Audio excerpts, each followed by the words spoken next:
Ya, kita lihat sendiri pemerintah semakin serius dan tertata ya dalam mencanangkan regulasi tentang pengawasan dan pengaturan kripto di Indonesia. Setelah akhir tahun lalu, Desember 2022, RUU P2SK disahkan dan OJK akhirnya mendapat mandat untuk pengawasan kripto di Indonesia. Kali ini berita terbarunya adalah mengenai peluncuran bursa kripto yang dinyatakan langsung oleh Mendak RI Zulkifli Hasan akan segera diluncurkan di tahun ini. Nah, di pagi ini saya akan mengajak Anda untuk flashback sedikit tentang Crypto 101 dari bagaimana sejarah kripto di dunia dan Indonesia. Lalu juga kita akan menimbang-nimbang apa sih sebenarnya manfaat dan juga pain points atau risiko dari kripto. Dan terakhir, kita juga akan melihat bersama bagaimana sebenarnya perkembangan kesiapan bursa kripto dari pemerintah Indonesia. Saya bahas lebih lanjut dan lebih dalam di Kriptomania, bursa kripto meluncur di 2023. Kita akan mulai dari global dulu ya, bagaimana sih sebenarnya sejarah kripto sendiri. Nah, kripto sudah ada sejak tahun 1980-an di mana penciptaan dan cikal bakal kurs ini berawal dari seorang ahli kriptografi bernama David Combe. Nah, David Combe ini menciptakan cikal bakal e-cash atau uang elektronik, nama beliau jadi David Combe, yang pada tahun 1980 algoritma dari enskripsi pertama untuk transaksi cash digital dicanangkan oleh David Combe. Lalu pada tahun 1990 beliau juga menerbitkan yang namanya adalah DigiCash. Namun inovasi tersebut gagal berkembang dengan pesat. Nah, titik terang dari kripto sendiri muncul di 2000-an untuk perkembangan kripto di mana seorang ilmuwan misterius dengan pseudonym. Jadi pseudonym itu bukan nama asli ya, namanya dia bilang adalah Satoshi Nakamoto, menerbitkan buku judulnya itu di tahun 2008 namanya Bitcoin, a Peer-to-Peer Electronic Cash System. Dan ini adalah jadi blueprint pertama tentang apa sebenarnya Bitcoin dan blockchain teknologinya untuk peer-to-peer cash transfer.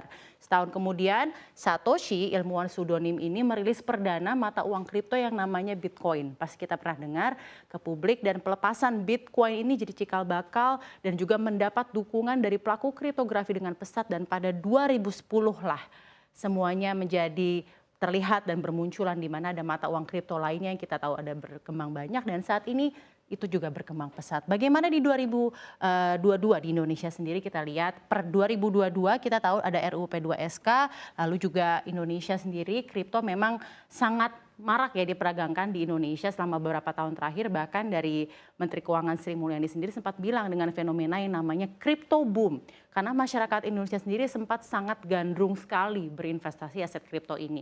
Nah, sebagai gambaran saja mungkin saya akan memberikan sedikit data. Tahun 2022 lalu transaksi di aset kripto itu ada sekitar 290 triliun. Ini sangat banyak. Walaupun sebenarnya kalau dibandingkan dari 2021 ini anjlok karena di 2021 ini sudah mencapai 895 triliun.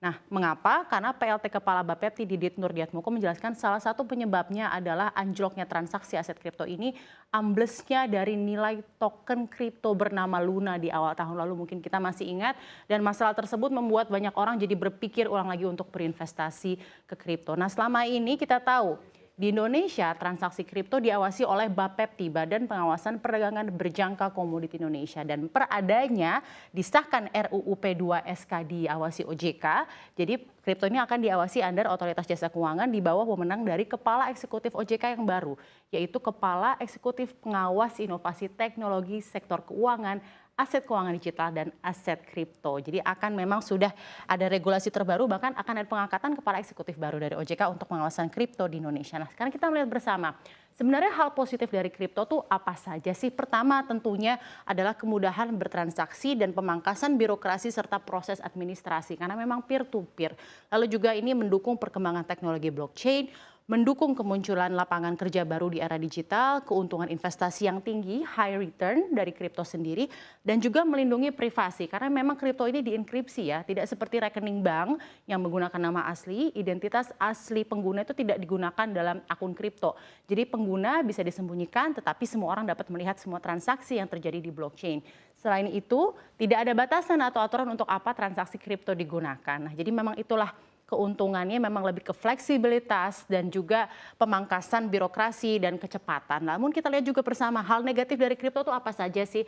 Rentan pencucian uang ini obviously karena memang kripto ini tidak menggunakan identitas asli. Rentan juga digunakan dalam aktivitas ilegal seperti money laundering dan lain-lain. Lalu juga kita lihat risiko utama yang memang sangat diperhatikan sekarang pelaku pasar adalah volatilitas tinggi ya. It comes with high return ya juga high risk ya, kita tahu sendiri. Jadi memang ini ada two sides of coin ya. Nilai mata uang kripto bisa tiba-tiba naik atau turun secara drastis dalam waktu yang singkat, kita ketahui bersama. Dan tidak seperti currency resmi, nilai kripto sulit diprediksi karena memang tidak begitu banyak kripto yang punya underlying asset. Dan selanjutnya adalah tidak berlaku untuk jual beli jasa di Indonesia. Kan Gubernur Bank Indonesia Peri Warjio juga sudah tegaskan bahwa kripto sendiri tidak bisa digunakan sebagai alat pembayaran yang sah di Indonesia, meski uang kripto tidak bisa digunakan sebagai alat pembayaran juga, tetapi keberadaannya tidak ilegal di Indonesia. Jadi kripto dapat disimpan maupun diperjualbelikan hanya sebagai aset. Nah selanjutnya, berita baik untuk kriptomania di Indonesia adalah bursa kripto akan meluncur. Baru-baru ini ada berita baik buat semuanya. Jadi Menteri Perdagangan Zulkifli Hasan mengatakan bursa kripto ini akan segera diluncurkan dan dia memperkirakan peluncuran ini akan dilakukan sebelum bulan Juni 2023. Dan Mendak juga memaparkan bahwa bursa kripto Indonesia ini akan menjadi gabungan dari kripto-kripto yang aktif karena saat ini menurutnya baru ada 5 pedagang kripto yang aktif dari 25 pedagang kripto di Indonesia yang telah mengantongi izin. Nah, untuk rencananya sendiri memang sudah terdengar digaungkan sejak akhir 2021 namun terus tertunda hingga akhir 2022. Namun di satu sisi Wamendak Jerry Sambuaga juga mengatakan saat ini bursa bagaimana sih progresnya, sekarang sedang proses melakukan verifikasi, validasi dan tentunya prosedural untuk memastikan agar bursa kripto ini diluncurkan saat semuanya sudah komplit dan jelas. Dan juga Wamen menekankan mengenai bursa kripto ini ia tidak mau ada step by step, ada tahapan-tahapan yang tidak diselesaikan karena memang fokus dari Kementerian Perdagangan melalui Bapepti adalah perlindungan bagi konsumen dalam bertransaksi aset kripto. Nah tentunya kita harapkan industri aset kripto ini akan semakin tertata dengan kehadiran bursa kripto di Indonesia. Dan di sisi lain kita juga berharap pemerintah Indonesia tidak hanya terus menata regulasi tentang pengawasan kripto di Indonesia, tetapi juga di satu sisi gencar mendukung edukasi terkait kripto sehingga diharapkan masyarakat bisa memahami two sides of coin dari risiko investasi kripto. Hanya fokus pada keuntungannya saja. Kita nantikan bersama peluncuran bursa kripto Indonesia.